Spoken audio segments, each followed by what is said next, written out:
आसिफ ख्वाजा आसिफ साहब कुछ रोज पहले कह रहे थे कि इमरान खान से बात नहीं हो सकती, कोई और बंदा इनकी पार्टी में से आ जाए तो शायद वो बात तो कर सके हमारे साथ, ये तो बात करके मुकर जाते हैं। एक इशारा ये दे रहे थे कि पीपल्स पाकिस्तान तहरीक इंसाफ अपने अंदर से किसी और बंदे को नॉमिनेट करे, फवाद चौधरी साहब के इंटरव्यू वाली बात। आप समझते हैं कि ये पॉसिबिलिटी है?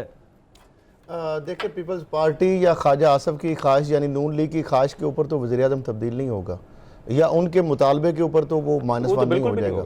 तो मामला ये है कि पीटीआई की हुकूमत है, इमरान खान उसके चेयरमैन है, और पीटीआई इमरान खान से शुरू होकर इमरान खान तक ख़त्म हो जाती है। अगर इमरान को माइनस कर देते तो पीटीआई ख़त्म हो जाती है। उसकी जमात की उनके अलावा कोई इतना कद काट का लीडर नहीं है जो इमरान खान का पीटीआई का यानी बतौर चेयरमैन खिलाफ पूरा कर सके। दूसरी बात कि जो -1 की बात ये जो प्रोपेगेंडा कर रहे हैं जिस तरीके से, फिर -3 की बात आ गई। मैं ये कहता हूँ कि जब तक -2 करने की कोशिश नहीं की जाएगी उस वक्त तक -1 नहीं होगा। ये मैं एक और बड़ी आपको खबर दे रहा हूँ। ये आप बिलावल और शहबाज को आउट करके ये कह पता नहीं कौन सा, इससे आगे मैं नहीं जा सकता। अच्छा। -2 जब करने की कोशिश की जाएगी तो उस वक्त -1 हो जाएगा, उस वक्त तो -1 हो सकता है। उसके अलावा मुझे और कोई ऐसी ऑप्शन नज़र नहीं आती दूर दूर तक कि इमरान खान को इन हाउस तब्दीली के ज़रिए -1 कर दिया जाए या कोई और उसका कोई रास्ता है। हाँ, दूसरी बात जो नदीम रज़ा साहब ने की है कि नून लीग खुद कह चुकी है बारहा, और पीपल्स पार्टी भी, कि जनाब हम जो हैं अवेलेबल नहीं है। साद रफीक साहब का बयान आपने असम्बली में सुना कि उन्होंने कहा, ये तो कहते हैं ना कि चॉइस नहीं है, वो कहते हैं हम अवेलेबल नहीं है। मामला ये कि जो जिस हालात पे, जिस डगर पे, जिस दोराए पे इस वक्त मुल्क खड़ा है, कोई भी नहीं चाहेगा, पीपल्स पार्टी हो या नून लीग हो, कि इस क्राइसिस में आके वो आके हुकूमत की बागडोर संभालें और बाकी जो एक तो मजलूम बना दे इस हुकूमत को, और दूसरा ये है वो कर भी कुछ ना सके।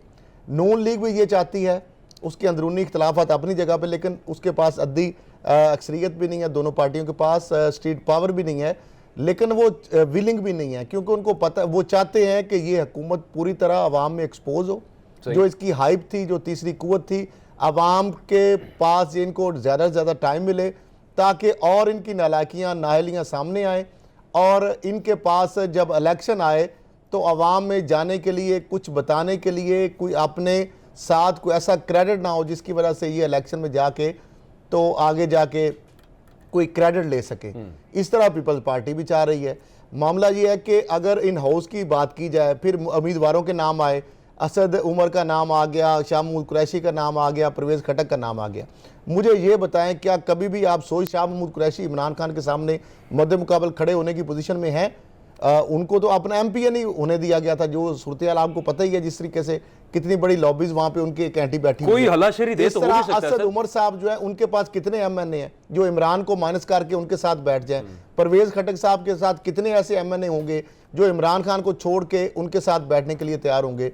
तो मैं समझता हूँ ये जो इमरान खान साहब एक दबंग आदमी है, उन्होंने खुद -1 की बात करके अपोजिशन की जो एक बेपरखियां थी उनको खामखा एक तकवीयत दी है। इसके अलावा -1, इसके अलावा कुछ भी नहीं है। ना तो उनके पास अद्दी अक्सरियत है कि जिसके जरिए इन हाउस वो तब्दीली ला सके।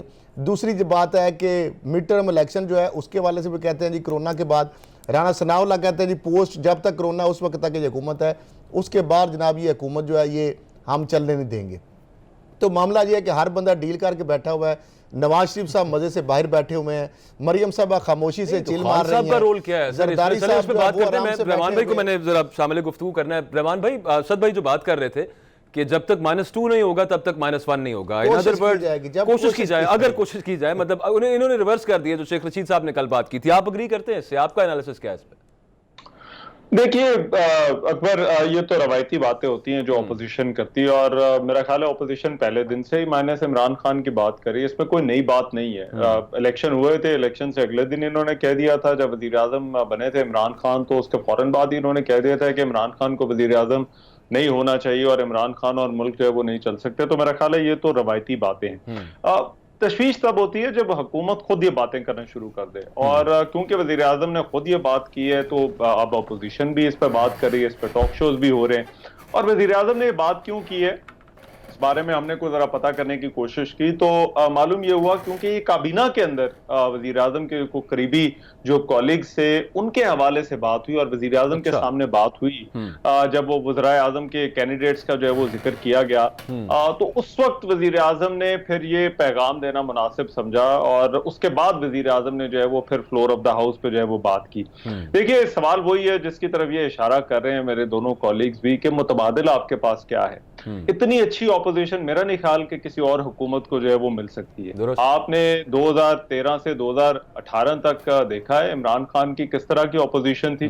उससे पहले 2008 से 2013 तक मियां साहब जो है वो लॉन्ग मार्च लेकर एहतजाज करके जो है वो बाहर निकले हुए थे। तो मेरा ख्याल है अगर आप पिछले 2 अदवार अकबर उठा के देखें तो ये शायद सबसे ज्यादा फ्रेंडली ऑपोजिशन जो है वो इमरान खान की हुकूमत को मिली है।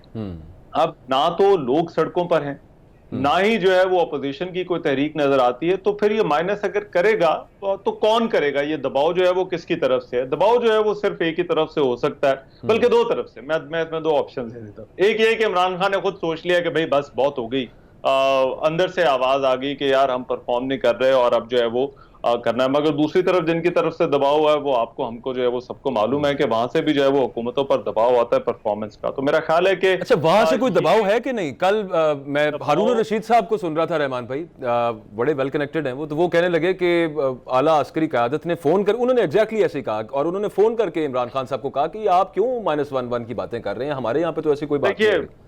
ये अस्करी क़यादत का जिक्र आप कर रहे हैं, मगर ये कि दबाव हर हुकूमत पर होता है और मेरा ख्याल है वक्त जैसे जैसे जो है वो गुजर रहा है वैसे वैसे दबाव बढ़ता जाएगा। ये काबीना के इजलास के अंदर ये फवाद चौधरी ने जब 6 महीने वाली बात की थी तो उसके बाद कहीं ये बात निकली थी कि ये 6 महीने की आखिर क्या बात है या 6 महीने की जो है वो बात क्यों की जा रही है। तो पता ये चला कि वज़ीर आज़म इमरान खान भी इस हवाले से परेशान जरूर हैं। उनकी तशवीश जरूर है कि जो वो परफॉर्मेंस करना चाहते हैं वो क्यों नहीं कर पा रहे, और यही वजह है कि उन्होंने अब अपने जो वज़रा हैं, जो मुशीर हैं, उनको महीनों में जो है वो टाइम देना शुरू कर दिया है और उन्होंने जो है वो ये 6 महीने की जो है वो बात जो है वो उन्होंने की थी। और एक आखिरी बात मैं जरा कर दूं, ठीक है, ऑप्शंस जो है वो आ जाती हैं। असद खरल साहब मेरे सीनियर है, मगर बड़ी माजरत के साथ मैं थोड़ा सा जरा उनसे इख्तलाफ, अगर उनकी इजाजत हो तो यहाँ तक जरूर करूंगा कि शाहिद खाकान अब्बासी के साथ कोई वोट नहीं थे, मगर फिर शाहिद खाकान अब्बासी जो है वो मियां नवाज शरीफ की मुतबादिल ऑप्शन बने। यूसुफ रजा गिलानी या राजा परवेज अशरफ के साथ भी जो है वो कोई वोट नहीं थे। पीपल्स पार्टी का कोई अगर वैसे होता तो ना खड़ा होता उनके साथ, मगर फिर हमने देखा कि वो भी जो है वो खड़े हो गए। तो ये मुतबादिल जो है ये पाकिस्तान की सियासत है और ये बड़ी जो है वो खौफनाक भी है और बड़ी दिलचस्प भी सियासत है। तो इसके अंदर मुतबादिल जो है वो हमेशा आपके लेफ्ट राइट जो है वो मौजूद रहते हैं, सिर्फ उनको दरियाफ्त करने की देर होती है। वो मौका मैं जाती तौर पर समझता हूँ वो मौका भी नहीं आया। अच्छा रहमान भाई, is there a hope against hope? अब नदीम रजा साहब जो बात कर रहे थे, असद खरल साहब जो बात कर रहे थे कि गवर्नमेंट परफॉर्म नहीं कर रही, और जो 6 महीने की आपने बात की, कैबिनेट में बात हुई, वजीर आजम ने वक्त दिया अपने वज़रा को, आगे कोई उम्मीद आपको नजर आती है कि हालात ये जो गिर रहे हैं इनको संभाल लिया जाएगा और बेहतर तरीके से, बेहतर अंदाज से चलाने में कामयाब हो जाएंगे? इस बहरान से, इस बहरान से तो नहीं, ये जितने सारे बहरान इकट्ठे चले हुए इनसे निकल सकती है हुकूमत? देखिए, पाकिस्तान तहरीक इंसाफ का अकबर जो बुनियादी मसला है ना वो इनकी मैनेजमेंट का मसला है। ये कोई पटारी खोल तो लेते हैं लेकिन इनको फिर समझ नहीं आती कि फिर इसको जो है वो बंद कैसे करना है। और यही चीज हमने आटा बहरान, चीनी बहरान, पेट्रोल, पाकिस्तान इंटरनेशनल एयरलाइन, महंगाई हो, बिजली का मामला हो, तो इन सब में हमने जो है वो देखी है। अब यहाँ पर जो है वो इनको परफॉर्म करने की या चीजों को संभालने की जरूरत है। देखिए वजीर आजम खुद हर जगह जाकर जो है वो नहीं बैठ सकता और ना देख सकता है कि क्या हो रहा है, अब माइक्रो मैनेज नहीं कर सकता, टीम ने नीचे काम करना होता है। तो मेरा ख्याल है वजीर आजम इमरान खान जो है वो अभी तक अपनी टीम के हवाले से जो है वो उस तरह से कॉन्फिडेंट नहीं है। और दूसरी चीज कि अगर परफॉर्मेंस नहीं होगी या मामलात इसी तरह से चलते रहेंगे तो फिर ये ज्यादा अरसा इस तरह से नहीं चल सकते। हमने ये देखा है कि फिर मामलात को उस तरह से नहीं छोड़ा जा सकता अगर चीजें बेहतर होने की बजाय जो है वो अबतरी की तरफ हो। तो फिर मेरा ख्याल है कि फिर जो है वो तब्दीली के वाज़े इशारे जो है वो आपको भी नजर आना शुरू हो जाएंगे और बाकी लोगों को भी। नदीम साहब, ये क्लैश ऑफ इंटरेस्ट की वजह से है कि जो लोग उन्होंने की पोस्ट पे अपॉइंट किए हुए हैं उनके नीचे बहरान क्रिएट हो जाता है, एक सेक्टर में, दूसरे में, तीसरे में, चौथे में, और वो तवातुर के साथ होते चले जा रहे हैं। या फिर वजीर आजम जो रहमान भाई बात कर रहे थे, माइक्रो मैनेज तो वो नहीं कर सकते, वो टीम नहीं आगे देखना होता है, तो या फिर टीम ना अहल है।